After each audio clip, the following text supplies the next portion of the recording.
دوستوں، میں ہوں سید باسم گیلانی اور آپ دیکھ رہے ہیں آزادی پوائنٹ۔ آج کی ویڈیو کا آغاز ہم حضور پاک صلی اللہ علیہ وسلم کی ایک حدیث کے مفہوم سے کریں گے۔ آپ صلی اللہ علیہ وسلم نے ارشاد فرمایا کہ اے میرے اہل بیت، اللہ پاک نے تمہیں ہمیشہ کے لیے پاک کرنے کا ارادہ کر لیا ہے، تو تم پاک ہو جاؤ اور اللہ پاک تمہیں ایسی پاکیزگی عطا کرے گا جو طہارت کا حق رکھتی ہے۔ اس کے بعد حضور پاک صلی اللہ علیہ وسلم نے اپنے نوازوں یعنی حضرت امام حسن رضی اللہ عنہ اور حضرت امام حسین رضی اللہ عنہ کو، اس کے علاوہ اپنے داماد حضرت علی رضی اللہ عنہ کو اور بیوی پاک فاطمہ رضی اللہ عنہ کو ایک چادر کے گرد لپیٹ دیا اور پھر اللہ پاک سے دعا فرمائی کہ اے اللہ پاک، یہ میرے اہل بیت ہیں۔ آج تک اللہ کریم نے 1,24,000 کم و بیش پیغمبر اس دنیا میں بھیجے، جن میں سے بیشتر انبیاء کرام کو اللہ پاک نے رسول بنایا اور اللہ کی راہ پر چلنے کے لیے دین حق جیسی نعمت عطا فرمائی۔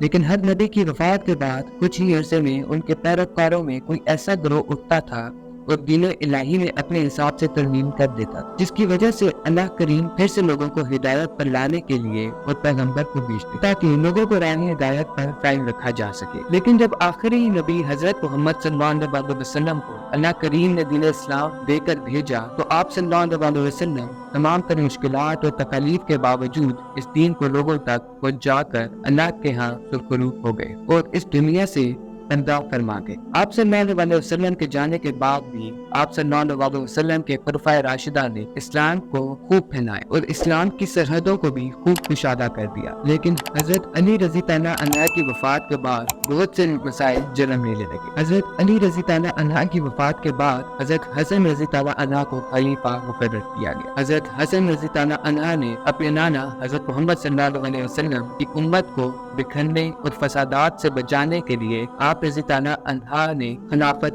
چھوڑ دی۔ آپ رضی اللہ عنہ کو 5 ربیع الاول 50 ہجری کو شہید کر دیا گیا۔ آپ رضی اللہ عنہ کے بعد حضرت امیر معاویہ رضی اللہ عنہ خلیفہ بنے اور آپ رضی اللہ عنہ نے 19 سال حکومت کی۔ آپ رضی اللہ عنہ کی وفات کے بعد آپ کے بیٹے یزید نے خلافت کا اعلان کر دیا، لیکن لوگوں کو معلوم تھا کہ یہ ایک شرابی انسانی آدمی ہے کیونکہ اسلام کی سلطنت اور اسلام کے لیے بہت بڑی خرابت کرے گا۔ اس لیے یزید نے حضرت امام حسین رضی اللہ عنہ کو اپنی بیعت کرنے کو کہا تاکہ باقی لوگ کچھ کہہ نہ سکیں، کیونکہ امام حسین رضی اللہ عنہ نبی پاک صلی اللہ علیہ وسلم کے نواسے ہیں۔ اگر امام حسین نے بیعت کر دی تو باقی تمام لوگ بھی کر دیں گے، لیکن جب امام حسین رضی اللہ عنہ کو پتہ چلا تو آپ رضی اللہ عنہ نے صاف انکار کر دیا، کیونکہ آپ رضی اللہ عنہ کو معلوم تھا کہ یزید لعنتی آدمی اور یہ اگر خلیفہ بنا تو اسلام کی حدوں کو پامال کرے گا۔ اور اسلام کے اندر بہت سارے مشروط اور حرام عمل وہ خود کرتا تھا، اسلام میں شامل کر دیتا تھا، جس کی وجہ سے دین کا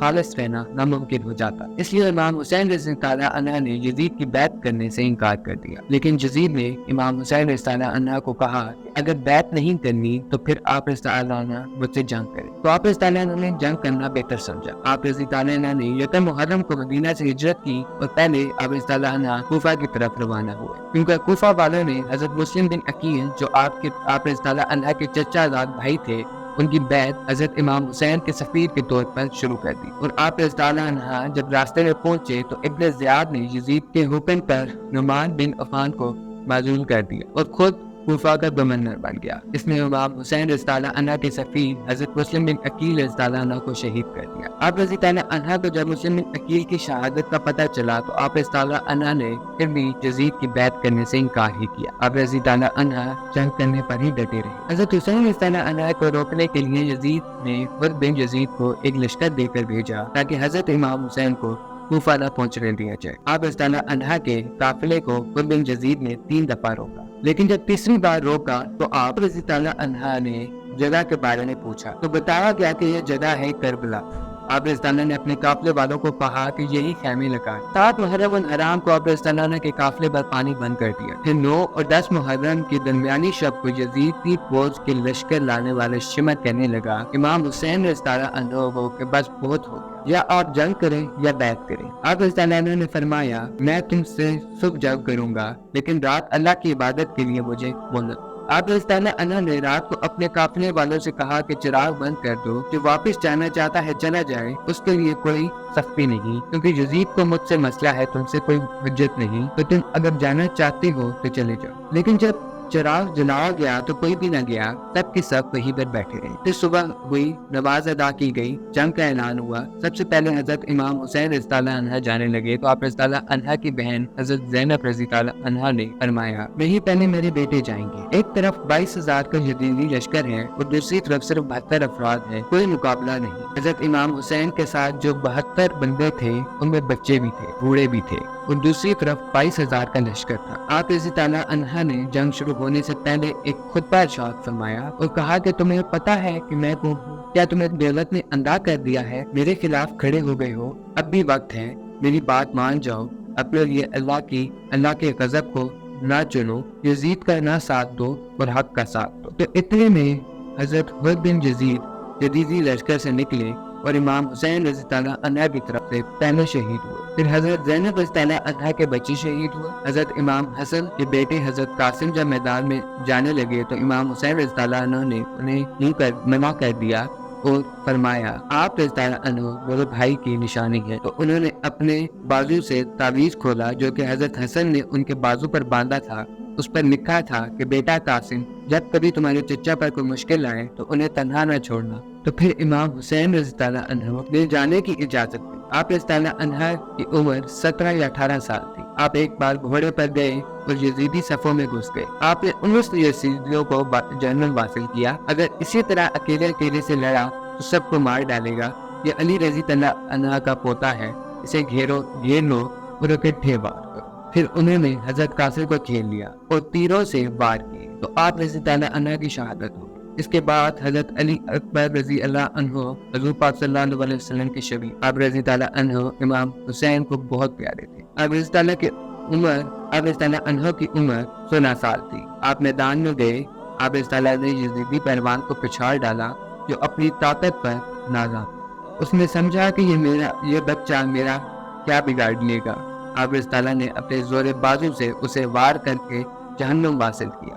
آپ رضی اللہ عنہ نے بہت بہادری سے مقابلہ کیا اور جام شہادت نوش کیا۔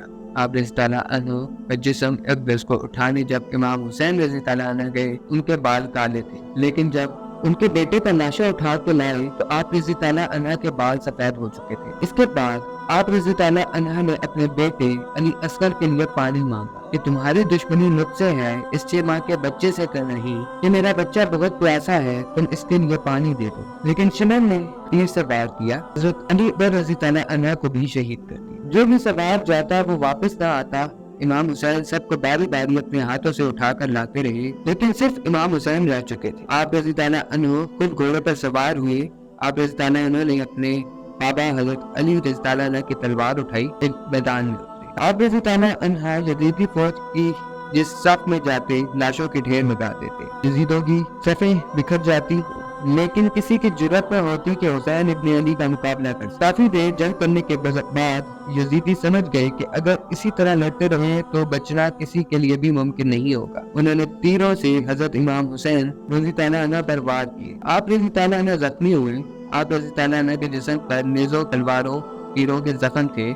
آپ رضی اللہ عنہ گھوڑے سے نیچے گرے اور آپ رضی اللہ عنہ نے سر سجدے میں رکھا، لیکن شمر نے آپ کی گردن پر وار کیا اور آپ رضی اللہ عنہ کا سر تن سے جدا ہو گیا، لیکن آپ رضی اللہ عنہ کے لب اب بھی ہل رہے تھے اور قرآن پڑھ رہے تھے۔